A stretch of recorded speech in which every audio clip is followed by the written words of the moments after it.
너만 아는 노하우 나도 좀 알자. 방송대 능력자들이 직접 나와 가르쳐주는 7분의 기적 원데이 클래스 7. 안녕하세요, 김태희입니다.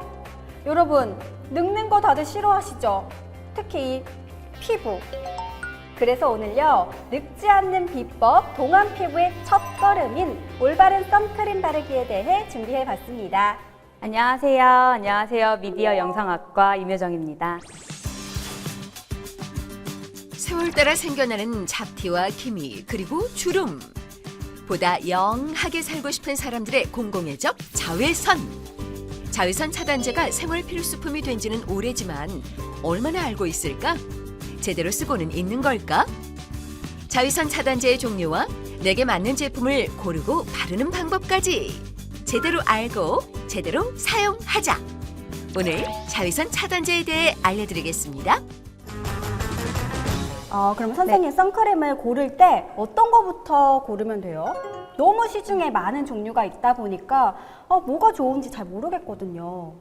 맞아요. 저는 선크림을 고를 때 거의 제형을 많이 보고 고르는 편인데요. 일반적으로 이 선크림에 써 있는 숫자를 보고 많이 구매하시더라고요.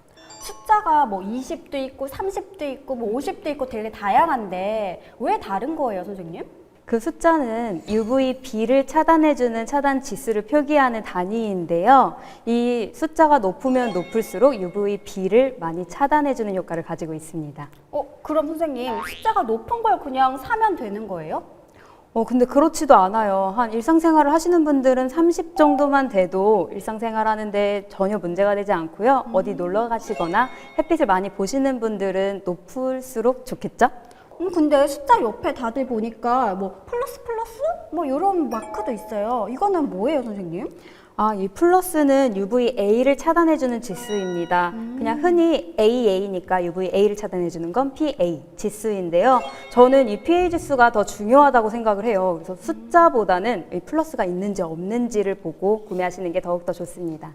근데 정말 궁금한 게 우리가 집에서 나가기 전에 선크림을 바르잖아요. 네. 그거를 나가기 바로 직전에 발라야 되는지 아니면 나가기 한 30분 전에 미리 발라줘야 효과가 있는지 너무 궁금해요.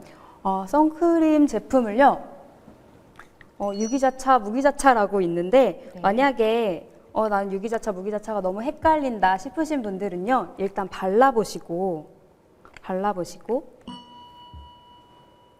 백탁이 없는 제품은요, 외출하시기 20-30분 전에 발라주시는 게 더욱더 좋고요. 백탁이 있는 제품은 외출 직전에 바르고 나가셔도 됩니다. 백탁이라 하면 발랐을 때 조금 허여멀건하게 되는 거 말씀하시는 거죠? 맞아요. 약간 톤업의 기능도 갖고 있는 그 백탁 현상이에요. 그렇구나.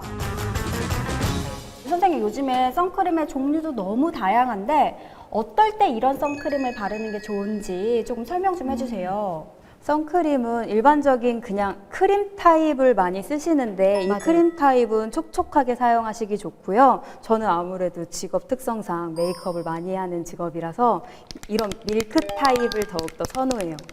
저는 화장품 브랜드에서 교육팀에 근무하고 있습니다. 전문가가 아니신가 사실 고민을 했는데 역시 전문가셨어요. 좀 신뢰가 가네요, 선생님. 이제요?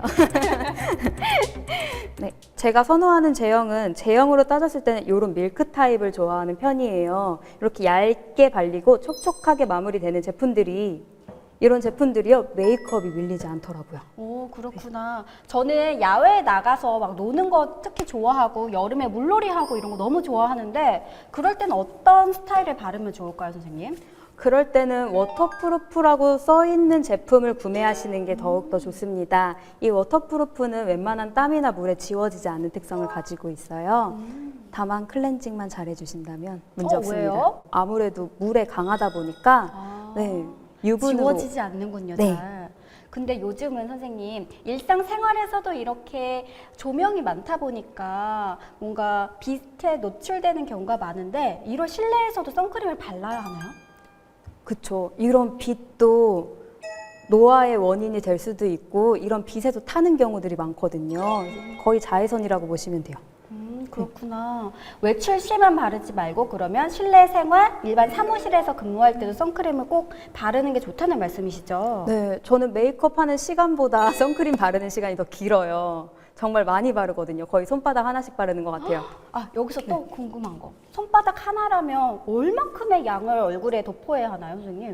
정확한 기준은 없습니다. 얼굴에 전체적으로 도포되는 것이 가장 중요해요. 전 이게 제일 어려워요. 요리할 때도 소금 적당히 이렇게 말씀하시는 분이 계시는데 과연 그럼 제 얼굴에는 얼마만큼의 선크림이 들어가면 좋을까요? 워낙 얼굴이 작으셔서 일반 평균적인 기준보다는 작게 쓰셔도 되는데요.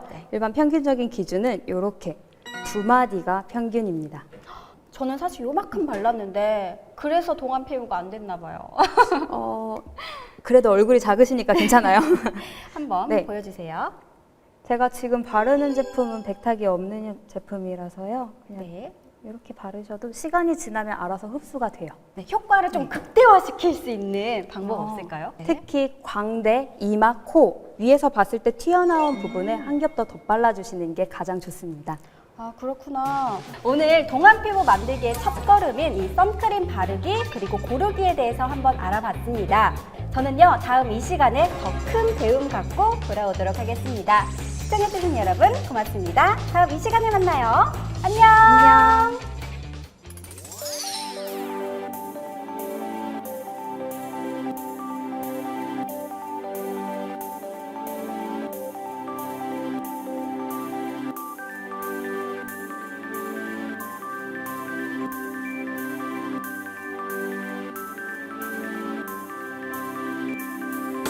두세 시간마다 발라줘야 된다는 것만 기억해 주세요.